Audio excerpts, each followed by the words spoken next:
இப்ப வந்து நெறைய பேர் வந்து மார்க்கெட் ரிட்டர்ன்ஸ் குடுக்கல அப்டின்ட்டு டெட் ஃபண்ட்ஸ் போலாமா அப்டின்னு பார்க்குறாங்க. ஸோ உங்களுடைய இன்வெஸ்டர்ஸ் யாராவது ஷிஃப்ட் பண்றாங்களா சார் அசெட்ஸ? இல்லங்க. அதாவது என்னன்னா, இது இது பேர் வந்து பார்த்தோம்னா, this is more of a reaction. மார்க்கெட்ல ம். பொறுத்தவரையும் என்னன்னா, நீங்க வந்து மார்க்கெட்ல வந்து you should respond to the situation. Market என்ன நடக்குதோ, அதுக்கு ஏத்த மாரி நம்மளுடைய ரெஸ்பான்ஸ் இருக்கணும். ஸோ ரெஸ்பான்ஸ்ங்கிறது வந்து பார்த்தீங்கன்னா, பாசிட்டிவான ஒரு விஷயம். ரியாக்ஷன் அப்படிங்கிறது வந்து எதிர்மறையான ஒரு விளைவு குடுக்கும். இப்ப ஃபார் எக்ஸாம்பிள் என்னன்னா, ஓகே. லாஸ்ட் 2 இயர்ஸா ஆர் 18 மந்த்ஸா ரிட்டர்ன் குடுக்கல அப்படின்னு சொல்லிட்டு, இங்கேருந்து ஒரு மணிய வந்து யாராவது எடுத்துட்டு டெட்டுக்கு போறாங்கன்னு வச்சுக்கங்களேன். ஸோ என்ன நம்ம புரிஞ்சுக்கணும்னா, டெட்ல வந்து at any given point of time ஒரு 8% 7% மேல ரிட்டர்னே கிடையாது. ம்.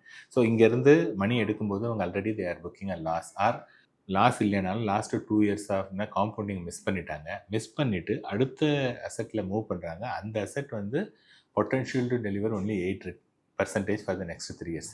ஸோ இன்ஸ்டெட் அங்கே மூவ் பண்ணுறதுக்கு பதிலாக இந்த மணி லாஸ்ட் 2 இயர்ஸை ரிட்டர்ன் கொடுக்காம இருக்கிறதுனால அதை ஹோல்டு பண்ணாங்கன்னா அங்கேருந்து டெட்டில் மூவ் பண்ணுறதை விட இங்கேயே இருந்தால் நல்ல ரிட்டர்ன் கிடைக்கிறதுக்கான வாய்ப்புகள் அதிகம்.